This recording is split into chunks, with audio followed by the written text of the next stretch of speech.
Bonsoir, bonsoir, bonjour, c'est Congo News 24.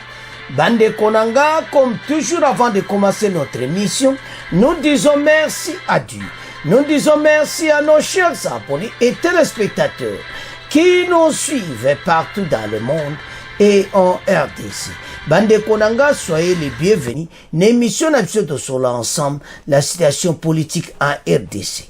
Bande Konanga, émission avec la réaction quand le nouveau gouvernement, le premier conseil des ministres. Alors, si les 6 points le gouvernement a démarré. Alors, bandeko tous à la connecter, peut-être développer mon émission. Deuxième point chez téléspectateurs. Message du commandant de la force terrestre sur la guerre à l'Est, bandeko Rwanda, toko nyate kalate. Et puis, de nouveaux rendus, Oyo, ba quitter armée rwandaise, RDF ba kangaki bango na makasi, bango ba kitaki, alors, ba kimi, doyo kaka, de nouveaux rendus bango wana, toko solo la peyango et puis toko loba si remise et reprise la défense toko yoka oyo balobi Bemba et Kabungu masoleza ya kosakarate bandeko toza la connecter pe toko développer en émission na biso parce que toyebiete makambo examinene. Chers téléspectateurs, comme d'habitude émission na biso bandi yebisa baninga nyonso place bazete eto so la kekoki parce que masola lelo comme d'habitude, toujours, au balubaka, ezaya kuinda. Alors, bandeko, tokobanda directement na gouvernement soumeno. Balobi que programme na à 92 milliards est ambitieux. Bazoye batende na comme ma programme oyo. Et qu'est-ce qui va se passer na programme oyo? Et ça au kokseyango. Bandeko, le na ba poignon soyachi, il fallait achaka sécurité premier point. Au lieu qu'il y a un makambo mususu social et tout ça, parce que sans la sécurité, na social on va tout géant. Au lieu de donc, bah, en global, on y a so bandeko bogoyo, bandeko bele bako intervenir. Bandeko, cette dame a une décision makasi. Aza ko insister makasi si ba programme oya yenango. Donc, toko mona un changement na pays. La rigueur na ba ministère ko banana ministère de la justice ko ya na ministère de la défense ko ya na sécurité et ministère de l'intérieur bandeko toko yoka bango na ba remise reprise ba sali ndeni ba ko travailler pour le gouvernement. Alors sozo tala gouvernement sika okomona ke vraiment bazana volonté mais tokotala bango le bakobanda me bandeko bele bazako lobakaka elono yebisa bandeko bele oleto lobaka mabe d'abord que voilà détournement 8 yebi ezande ko kebisa bango kende boyo na bosala buiti oleko loba ekozana okaba détournement non ngana zaka contre bato bazaka négative na ndenge wana nana yebisio ke ba pesa ka bato avertissement que yo zolba ki kozalaka bongo. Et ça bien té. Tout le monde positive et ko encourager ba kambo ibele okomona pe ko sala mati. Pe ba ko travailler bien. Na chaque gouvernement toujours un problème. Ba ministre finance, ba ministre nyonso wana. Ba ya ba travailler pour na mboka. Soki tozana be mission bandeko bokoyoka ba réaction ba question ba kotuna bandeko parce que tozana besoin bango ba travailler kitoko pour bato ba changer pays évoluer. Ce pays a été reculé pendant 20 ans quand c'est pas les PPRD dirigeaient ce pays. Tozayi musika. Mais nous avons une grâce. Toujours président de la République azana posamboko. Toujours moi na mboka au sommet de l'État. C'est une chance, c'est une grâce. Si on a payé le colo à Bissou, oyo, impérialiste, balinga ate bara mboka baza au sommet de l'État. Mais ndenge to kebo esili. Bato na bango batiake kozala chute na EDC. Tu sais comprendre les magies na bango. Il fait des désordres de Salman Nord Kivu. Au cas ces années. Et ça va le cas gouvernement au Karaté. Hein? Comment vous soutenez une bateau et vous avez bateau? Vous avez bien que l'armée rwandaise est là sur le terrain. Il y en a qui disent oh, voilà, et ça va Congolais, ça va Congolais. Et c'est ça normal. Parce que l'imbo on a fait développer. Alors, gouvernement soumis, il y a des critiques, mais tu peux savoir on entend. Au lieu de faire bête ma banga siko. Mais tu es kana bandiko. Parce que c'est que ba lobby, ça a besoin que mboke telema. Tu as na bomba ko lobe bele to ya po moko na moko. Mutra mutinda ko travailler na poste na. Ba ko loba banyo sto suka na ministre de l'intérieur. Ya ko za muta suka to yoka. Jacques Chabani. Pays zokego, sono comprend baza la volonté. Ministre de la Justice, Constant Moutam, alobaki, asala propagande naïba nommé. Ba Congolais ko base la réaction na mais na zomona ye azo la moto.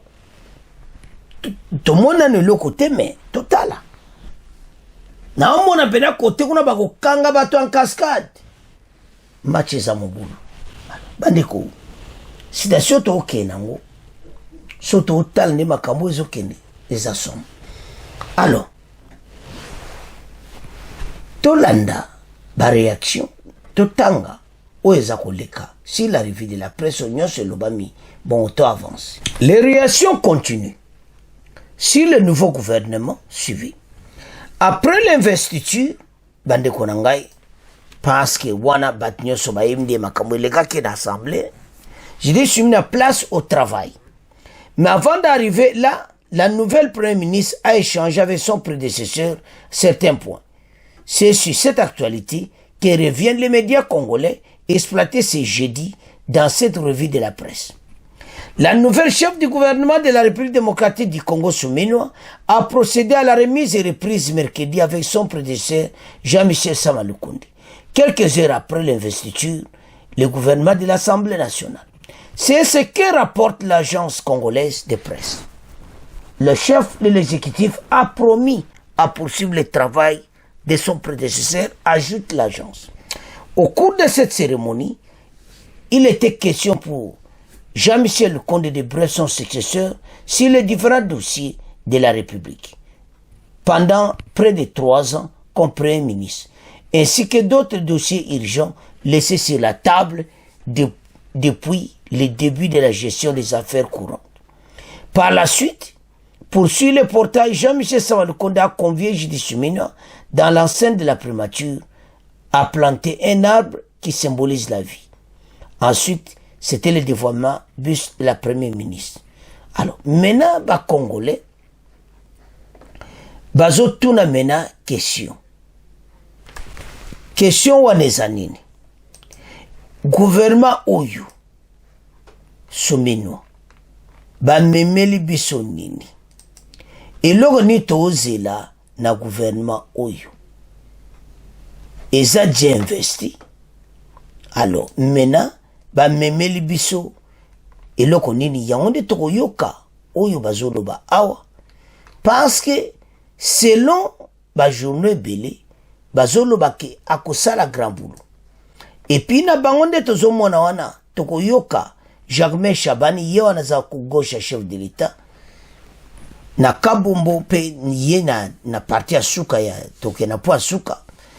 Alors boyoka ba réaction ndenge na ndenge. Mais tokoyoka na ndenge ni peuple azo kansa. Toyoka ba réaction bandiko oyo na bo bazo benga bongo to avancer na émission na biso. À chaud, quelle est votre réaction de l'investiture du nouveau gouvernement, du programme qui a été présenté, et qu'est-ce que vous pensez de ses intentions de bien faire pour ce gouvernement? L'investiture du gouvernement, c'était un moment crucial et monumental pour la vie de toute une nation. Enfin, on y est. Le gouvernement a été investi, le programme gouvernemental a été adopté D'entrée de jeu, il me semble que ce programme est ambitieux. Il traduit la volonté politique de pouvoir transformer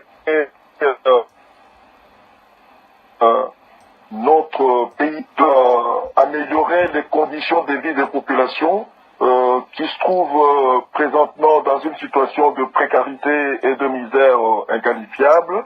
Nous avons senti l'humilité et la bonne foi de Madame la Première ministre. Mais entre la bonne foi, entre la volonté de bien faire, la concrétisation, je pense que dans ce pays, on est habitué à un écart qui fait que généralement les actions qui sont déclinées se révèlent être des slogans de marketing politique. Alors, est-ce que Madame la Première ministre aura des mains libres pour pouvoir s'assumer en tant que véritablement chef du gouvernement? Ça, c'est aussi un point d'interrogation. Dominique Ambala, justement, ça aussi un des points de notre analyse et des différentes analyses qui se font depuis qu'elle est nommée Première ministre. Lorsque vous voyez son parcours, qui est connu, parcours professionnel, mais lorsque vous voyez ne fût-ce que ses prestations comme ancien membre du gouvernement, le dernier gouvernement avant le sien, et lorsque vous fouillez par vos propres enquêtes sa personne, en ne faisant pas de fixation sur elle, mais c'est quand même elle la chef du gouvernement, est-ce que sur vos interrogations sur elle d'être capable de mener le gouvernement, est-ce que vous pensez qu'elle le serait ou pas? Oui, mais regardez, voudrait que le président de la République préside et que le Premier ministre gouverne. Mais la tendance concrète sur terrain est tout autre chose.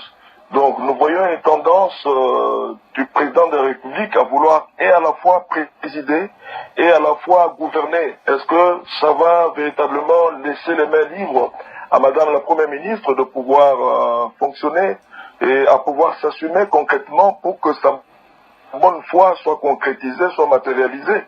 Vous ne m'avez pas laissé le temps de pouvoir jeter un regard sur les actions qui ont été identifiées et proposées. Vous avez la parole. Lorsque vous avez la parole, donc allez-y. Vous avez la parole, donc allez-y, prenez-la. Voilà, donc lorsque vous regardez par exemple l'axe stratégique qui vise la gouvernance macroéconomique et la lutte contre la corruption, vous analysez les 4 actions qui ont été proposées, vous sentez que on n'a pas mis d'accent sur le pilier relatif à la répression. On a mis beaucoup d'attention sur les piliers concernant la détection. Or, la répression en matière de lutte contre la corruption, qui est devenue systématique et endémique dans notre... Réaction supplémentaire, mais après avoir entendu l'analyse de cet auditeur qui nous appelle de Kinshasa, André. C'est André Ilunga Ndaba depuis Kinshasa. Je félicite d'abord Madame Judith Souminois et toute son équipe pour ce programme ambitieux qui vient de défendre. Mais il y a, à mon avis, une redondance rhétorique inutile. Elle pouvait nous exprimer son idée en exposant en peu de mots et en très peu de temps record. Et en 6 points comme elle l'a fait, et moi j'essaie de synthétiser de ma façon. Premièrement, c'est la sécurité. Pour la sécurité, il y a d'abord l'ordre à l'intérieur et la sécurité par rapport à ceux qui nous entourent. Deuxième point, la réforme de la santé. Si on réforme la santé, on passe directement au troisième point, c'est l'éducation, la réforme de l'éducation nationale à tous les niveaux.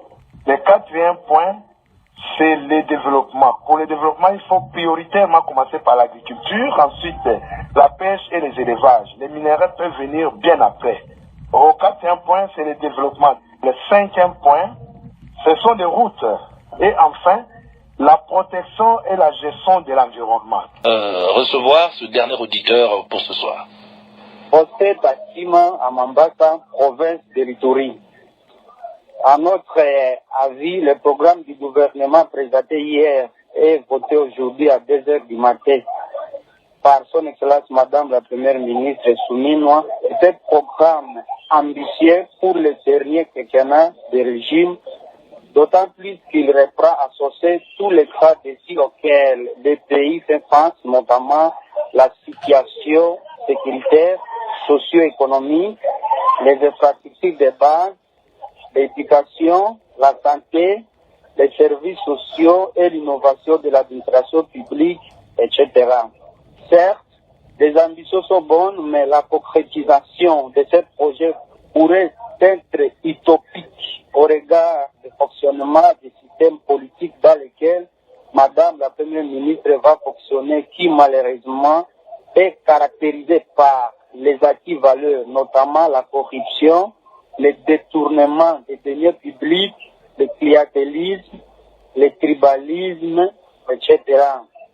Enfin, en tant que Congolais patriotes dignes, nous souhaitons au nouveau gouvernement que le meilleur afin qu'il puisse engager des réformes courageuses pour sortir le pays de la situation catastrophique auquel il se retrouve actuellement.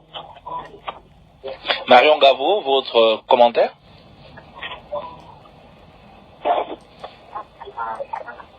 Oui, merci beaucoup. Il a raison, c'est un programme ambitieux. Et la question, c'est la mobilisation des ressources en interne pour ne pas dépendre toujours de l'extérieur. Et est-ce qu'il y aura respect des passations de marché? Peut-être de dire. Est-ce qu'il y a des verrous pour arrêter la corruption et l'impunité? Et qu'il n'y aura pas de coups bas politiques lors de la mise en œuvre? Et comme a dit le collègue, on a tendance à croire que les institutions au niveau de Kinshasa, ils tirent le tout et il n'y a pas même la rétrocession. Et comme ça, vous trouvez que tous les secteurs sont paralysés au niveau de province. Nous pensons que le gouvernement actuel doit s'atteler sur la sécurité, la justice, et quand il va révolutionner l'économie, il va réduire les chômages, et il faut qu'il y ait un dialogue franc pour que les actions de grands projets puissent être vraiment bien faites et que nous puissions au niveau, par exemple, de l'éducation, voir la recherche technologique. On ne fait rien sans recherche technologique.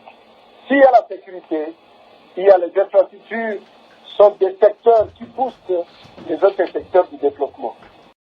Alors, bandeko tolandi biso nyonso toyoki oyo balobi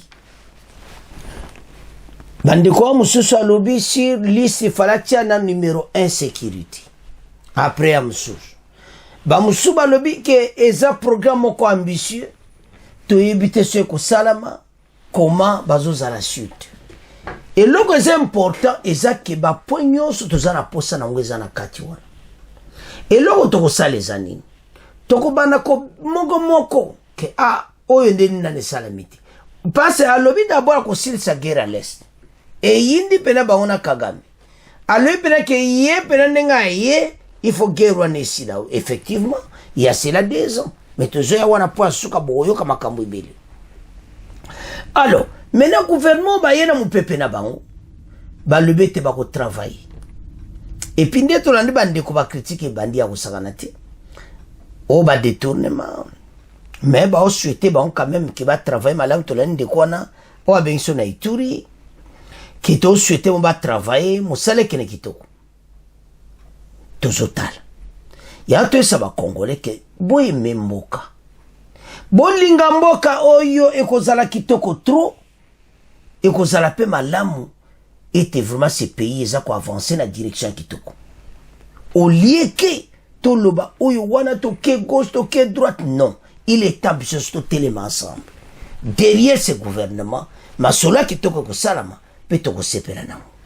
Alors bana mboka wana eza siko toyoka nano ministre de l'intérieur Jacquemain Chabani ye pe alobi que vraiment ils ont besoin de sécurité mboka na biso ekota na ba défi ya kuti eza makasi. Après remise et reprise avec Peter Kazadi, Toyoka mena Jacquemain Chabani, ministre VPM, ministre de l'Intérieur. Yewana na ba photo à côté à chef de l'État na gauche, VPM Jacquemain Chabani. Banamboka alobi a expliqué na ba dégâts o eza na mboka na biso, ba situation tozanango a eza défi mais il a décidé était à l'école nango. Tolanda VPM, ministre de l'Intérieur. Plusieurs ministres sont entrés officiellement en fonction hier après l'investiture du gouvernement souminois par l'Assemblée nationale, mais aussi après la remise et reprise entre le chef du gouvernement sortant, Samalou Kondé, et l'actuelle première ministre, Judith Souminois. Cérémonie intervenue mercredi, le condensé de la journée de jeudi avec Grace Amzati. C'est depuis le matin que les rendez-vous étaient pris dans plusieurs ministères pour la prise de fonction des nouveaux membres du gouvernement. Je prends mes fonctions de vice-premier ministre, ministre de l'Intérieur, sécurité, décentralisation et affaires coutumières dans un contexte sécuritaire assez critique avec l'agression de notre pays par le Rwanda causant des morts et des multitudes de déplacés internes. Je tiens à rassurer chacun de vous de ma ferme détermination à œuvrer dans la matérialisation de la vision politique du chef de l'État dans ce secteur, traduit clairement dans le programme d'action du gouvernement adopté à l'Assemblée nationale. Pour ce faire, il sera donc question d'insister sur la restauration de l'autorité de l'État par le renforcement de la sécurisation des personnes et de leurs biens avec un accent sur la lutte contre le banditisme urbain et le terrorisme, l'identification nationale de la population, la stabilité et le fonctionnement harmonieux des provinces et en faisant de l'autorité coutumière un acteur du développement, l'assainissement et la redynamisation de notre administration ainsi que des différents services de sécurité, notamment la police nationale congolaise. Alors, bandeko tolandi biso nyonso VPM ya ministre de l'Intérieur. Bomoni ke ye pena mutaza un problème à Rosaganati. Nasuka asuti nasuka avec la police congolaise. Parce qu'il faut sa programmation sur la police nationale congolaise. Ils ont été vraiment battre parce que tous la guerre à l'est. Tous la ba mumbondo abandundu. Tous la problème de sécurité na mboka. Et ce sengete mboka est tellement avancé liboso. Alors, gouvernement oyo est tellement contre onyonso oyo ezo déranger mboka na biso. Alors, ce qui totali au mona pena ki oui, ba ministre pena ba telemi pona mboka. Il est temps était tellement pona mboka to récupérer ba matière nyonso o bazanango et que ce pays qui est liboso. Et on te ça va congolais était tout ça qui menacé maintenant la guerre à l'est besoin tout tellement pour l'intérêt à mboka. So zotala au mona clairement était vraiment azobunda telemi pona mboka. Était vraiment pays oyo ezo senga était avancé na direction à malamu malgré ba mususu o bazabo boyo me biso nyonso to tellement pour l'intérêt ya mboka yango ezo senga était pays oyo ekende liboso to bunda peto longa bitumba oyo et nous savons très bien que ce pays est entouré na makambo bandeko RDC tellement ba richesse eza tellement ya trop ba menace tozozwa eza ya kosakana te ba pays oyo abiso donc omona clairement te batu na motema na donc omona pena que ça ne va pas mais tout un espoir était payé pour continuer de l'avant pays yo et recruter et avancer était mboka oyo ke liboso ya onte ça va congolais qui tout ça na pays yo tolandi Jacquemain Chabani tout ça na la guerre à l'est tout ça na ouest à Kinshasa tout ça na ba kulu na tout ça dans makambo bébé la police congolaise donc osomona pena que ba travailler pour na mboka bazana besoin de pays où il changer pays que liboso et entre ça va congolais c'est tellement pour l'intérêt de la nation les pays vraiment menacés à l'est et à l'ouest du pays alors ezo senga makambo Jacquemain Chabani lobby asalela yango mboka eke liboso eza dirige en avance pe tout le monde a mboko ndenge ko telema makama kitoko koya ekozala sengo pona mboka na biso. Alors bandeko toyoki bango nyonso oyo balobi pe toyoki bango moko batame ministre de l'intérieur tolandi biso nyonso ozomona ke bazana posa mboka susi na moete mboka oyo ke liboso makama kitoko ezosala yango ezosenga na bakongolais totelema na mpona mboka oyo balobaka debu congolais tosécurize mboka na biso ete Rwanda bameka biso lisusu te totelemi mpona libela mpe tokomenase bato oyo do bapays oyo voisin oyo tozala ngo bendele koya te ete pays oyo eavance liboso mpona intere ya mboka. Alors bana mboka en tout cas tokomotika première partie na bino tokomokee na deuxième partie. Bandeko tokomi na point na biso ya ministre ya défense VPM na VPM baye remise reprise. Bandeko eza somo bokoyoka oyo Bemba logi tokoyoka okambo mwalobi oyo gi mafuta tokoyoka oyo alobi. Donc ozomona kepena ke match eza ya kosakana te pays na biso telemi pona mboka parce que pour le moment omona pena ke eza ya koyinda. Alors Bemba baye kosala remise reprise na ye na ministère ya défense. Bemba lobi ke atiki yango na intérêt ya mboka ete ba avancer vraiment mboka et puis mboka oyo etelema bas makambo nyonso oyo to me oyo ezalaki o boye en tout cas makambo nyonso ki ezokende kitoko. Donc ezosenga ce pays et ekende vraiment liboso etelema mpona mboka parce que notre pays soko tali to l'équipe étape mabe ebele mais comme étant oyo batelema pour intérêt ya mboka to avancer ce pays ete lelo yo to mona vraiment que biso mo tozana commandement ya mboka. Alors na remise reprise Bemba lobi mosala se abandaki yango wana bazoke nango en couleur bazo ko avancer nango et puis bao batikali pe babatela mboka ete mboka oyo ekende na nzela ya malamu. So ozotala boyo baye koyambana ba oyo baye okomona clairement bitumbeza ya kosangana ti. Alors na niveau ministère de l'intérieur batelemi pona mboka pe batikite pe bazongi simate baza ko avancer pour ce pays. Bande ko so tali pays na biso okomona ke tozana ba situation ebele. Les pays sont menacés par les Rwandais. Alors ezo senga eti biso nsto telema par la grâce de Dieu.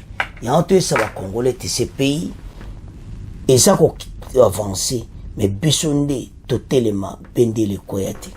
Alors tokoyoka pe oaza commandant force terrestre o ezoleka kuna na terrain. So tali station na terrain armée peneza na ba avancer. Plusieurs Rwandais bakufi, plusieurs Ougandais bakufi sont morts sur oyoka na kati ya bitumba. Ba bombardement zo sala mandenge na yo mona penaki oui équipe na armée telemi pona kobunda pona mboka. C'est ça où tozana possibilité tout va changer dans ce pays et to telema to récupérer mboka to récupérer ba territoire pays où yeke liboso. Bandeko soko tali pays na biso o comprendre que oui pays na biso zo senga aide ya libela parce que la situation belle auto bunda nango ezo senga ete biso moto telema pona au programme oyo to avancer nango ete biso to telema pona mboka. Le ministre de la Défense détaille l'agence Guy Kabombo qui remplace Jean-Pierre Bemba, promet de fédérer toutes les énergies positives et constructive en vue de lutter contre les antivaleurs qui sapent les consolidations des acquis de la défense impactant ainsi et inégalement le développement socio-économique de la RDC. En général, le prestige des forces armées de la République démocratique du Congo, en particulier, Jean-Pierre Bemba Ngombo a définitivement tourné la page à la tête de ce portefeuille stratégique de la République. Ceci à la suite de la cérémonie de remise et reprise ce jeudi 13 juin à l'hôtel de la Défense, siège du ministère de la Défense, entre Bemba Ngombo et Kabombo Mwadiamvita. Makambo Zamine. Alors, Dans son intervention, Jean-Pierre Bemba, le désormais VPM, voie de communication à l'Obiboui. Nous sommes directement mis à l'œuvre pour poursuivre la lutte contre l'agression rwandaise et d'accompagner la montée en puissance de nos FARDC conformément à la vision du chef de l'État, Félix Antoine Tshisekedi Tshilombo, commandant suprême des forces armées de la République démocratique du Congo. Toute modestie observée, nous avons pu, en 13 mois, réaliser, entre autres, les soutiens de la justice militaire dans la poursuite en justice des auteurs d'actes répréhensibles de tous les niveaux, finalisation de l'application des codes d'éthique, bonne conduite, alors la conduite des mesures d'application et affectation spéciale. Jean-Pierre Bemba Ngombo, dans son discours de circonstances, lui permettant de faire le bilan de son pardon, Awa Bemba apesi bilan na ye, ndenga tiki défense. En tout cas, to félicite, tiki bela défense kitoko. Asali boulot, banambuka. Il faut te féliciter, car tout ça vraiment beau. La pacification de la restauration de l'autorité de l'État à l'est de la RDC, le rétablissement d'ordre public dans les provinces de Maïndombe et du Kwilu, la poursuite de la formation des unités d'élite, la lutte contre l'immoralité dans la gestion du FARDC, entre autres la spoliation des tentes militaires, la poursuite de la mise en œuvre de la réserve de l'armée de défense, Otozobengale Wazalendo, la poursuite de la mise en œuvre de la politique de défense et la programmation militaire, mise en œuvre du statut militaire et de différents décrets, arrêtés et d'autres textes. A rappelé Jean-Pierre Bemba, à Lobina, Kambombo, Madame Vita, était Talama Kambonga na Tiki, Talama Kambonga. Donc, Kabombo, en tout cas, landa lokola Bemba makambo ekende bien. Oyo kakaiza ya kuinda. Alors, tokende menana FARDC ye moko. Bandeko, ndebozo mwana na commandant ya force armée. Le général Force Kabwe, commandant force terrestre. Bazaki na réunion na bachiwu wina Kivu.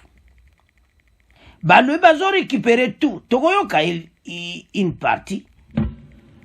Boyoka nde akoloba pona mboka. Alors, alobi que pays oyo vraiment ba bon souci au peuple à zone. On a senga peuple baza sima armée pour tout récupérer ba territoire. Et puis bozo mona ba Rwandais wana.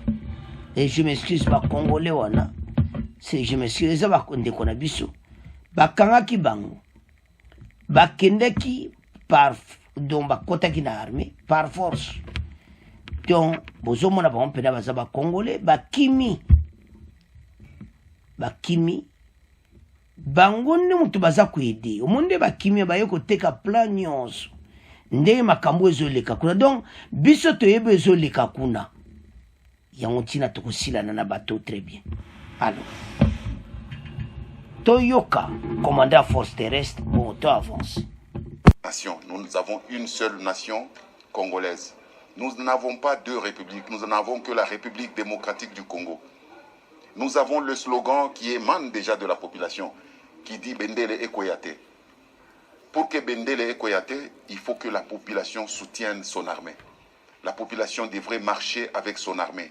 Et nous, en tant que l'armée, nous allons fournir des efforts pour répondre aux attentes de cette population. La population attend beaucoup de notre armée, nous en sommes conscients, nous en avons parlé dans cette réunion sous l'égide du chef d'état-major général des forces.